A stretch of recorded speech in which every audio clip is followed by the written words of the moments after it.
Halo, assalamualaikum warahmatullahi wabarakatuh. Balik lagi bersama saya Dedi di channel Toko Sel, solusi kebutuhan gadget Anda. Nah, kali ini saya sudah ada Vivo terbaru ya. Ini seri Y36, ada yang 4G dan ada yang 5G.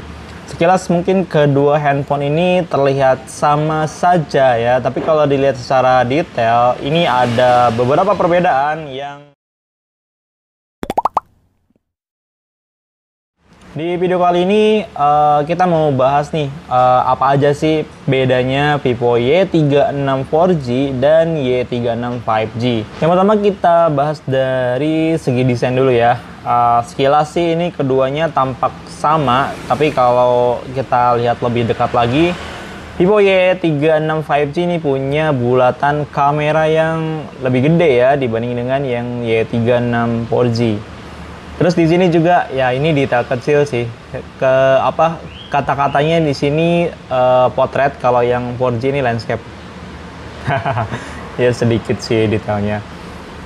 Oke, itu dari frame kamera ya. Kalau dari bodinya sudah terlihat jelas sih. Untuk yang Y36 4G ini punya aksen garis-garis seperti kalau kita lihat dari atas tuh kayak air ya, air laut yang dilihat dari atas tuh suka berkilau seperti ini ya.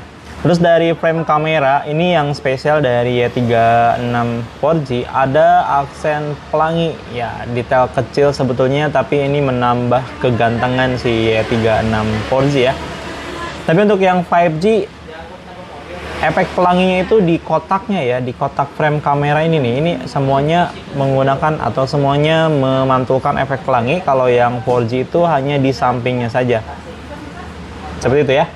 Itu untuk segi desain serupa tapi tak sama. Oke, kalau dari tata letak tombol dan yang lainnya ini sama ya. Di sebelah sisi sini ada tombol power yang nyatu dengan sensor sidik jari, terus ada tombol volume up and down. Di atasnya ada microphone dan SIM tray. Y36 5G ini hybrid ya. Slot SIM 2-nya giliran dengan memori eksternal. Kalau nggak pakai eksternal bisa pakai 2 SIM. Kalau pakai 2 SIM nggak bisa pakai eksternal. Sementara yang 4G ini ada 3 slot, jadi bisa pakai 2 SIM dan kartu SD ya. Tapi menurut saya sih ini nggak jadi masalah ya, walaupun hybrid atau misalkan sobat nggak pakai kartu SD juga nggak apa-apa karena memorinya udah gede, sama-sama 256 GB. Ya, di samping sini kosong, polosan aja, tidak ada apa-apa. Di bawah ada jack audio 3,5, mikrofon, terus ada port charger Type C yang sudah support 44 watt dan ada speaker. Oke. Dari belakang ini sudah sama-sama ganteng ya, bedanya hanya itu saja sih. Bulatan kamera dan ada aksen pelangi dan ada aksen di back covernya atau di casingnya. Oh ya, ada satu perbedaan lagi sih. Untuk yang 4G itu katanya dia menggunakan glass untuk belakangnya ya. Kalau yang 5G ini polikarbonatnya ya. Kalau diketok-ketok SIM itu bedanya kerasa sih dari suaranya. Ini lebih terasa lebih lebih kaku gitu, lebih tebal. Suaranya tuh kecil. Kalau ini kayak tek tek tek tek tek.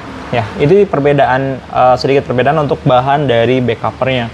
Nggak bakal kerasa juga sih kalau misalkan kita genggam atau misalkan kita lihat, sama-sama cakep. Sama-sama cakep beneran. Oke, kalau dari depan dua-duanya memiliki ukuran yang sama, 6,64 inch dengan panel AMOLED Full HD Plus 90 Hz. Mantap ya. Selain itu juga ini sudah menggunakan layar pansol, kameranya ada di tengah ya.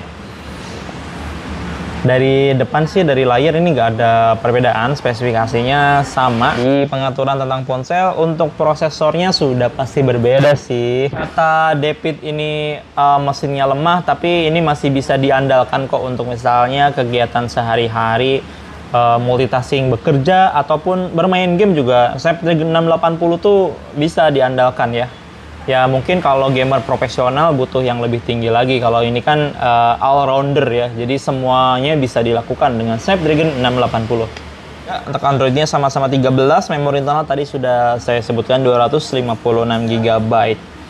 D36 5G ini prosesornya Dimensity 6020. Dari segi performa ini terpaut agak lumayan ya, Dimensity 6020 sama Snapdragon 680. Tentu saja yang paling berbeda dari segi 5G-nya. Untuk pabrikasinya ini 7 nanometer, kalau ini 6 nanometer. Kita balik lagi ke belakang. Di sini ada kamera yang punya resolusi utama sama-sama 50 megapiksel dan kamera keduanya itu 2 megapiksel ya. Untuk hasil jepretan sih menurut saya udah sama-sama bagus.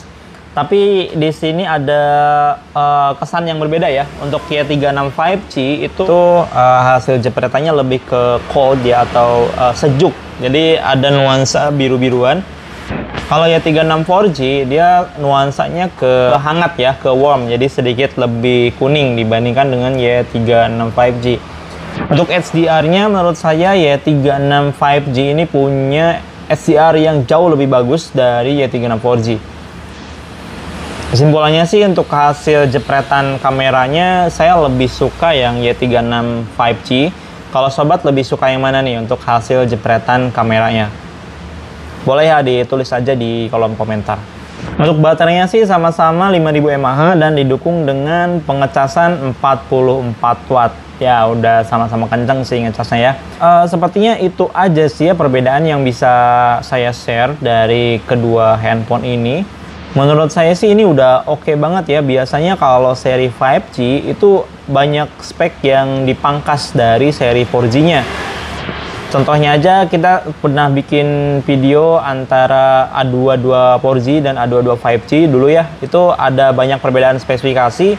Untuk di Vivo Y36 ini ternyata bedanya cuma sedikit ya. Dari bentuk kamera, terus dari hasil jepretan juga bedanya dikit banget sih. Itu tinggal sobat lebih suka ke yang mana ya. Sama prosesor yang paling jelas terlihatnya itu adalah prosesor ini 5G dan satunya 4G. Dari segi harga ini agak lumayan bedanya ya, beda 600.000. Untuk yang Y36 4G itu dibanderol dengan harga Rp3.399.000. Untuk yang 5G-nya di Rp3.999.000. Oke, kalau ditanya mending mana nih, yang 5G atau yang 4G, semuanya saya serahkan kembali kepada sobat ya. Semuanya tersedia kok di BJSL. Oke, terima kasih buat yang sudah nonton sampai selesai. Bantu subscribe, like, komen, dan share juga ke sosial media kalian ya. Oke, buat yang pengen Y36 seriesnya bisa langsung dapatkan aja di aplikasi BJSL ya. Atau bisa juga datang langsung ke BJSL di Jalan Suha nomor 214 Majalengka. Nah, buat yang di luar kota, selain lewat aplikasi BJSL tadi, bisa juga lewat marketplace, ada di Tokopedia BJSL, Bukalapak BJSL, dan di Shopee BJSL tentunya. Oke, mungkin cukup sekian dulu video kali ini. Nantikan juga video berikutnya, mungkin kita akan battle kamera secara lebih detail ya. Oke, sampai jumpa di video berikutnya. Bye-bye.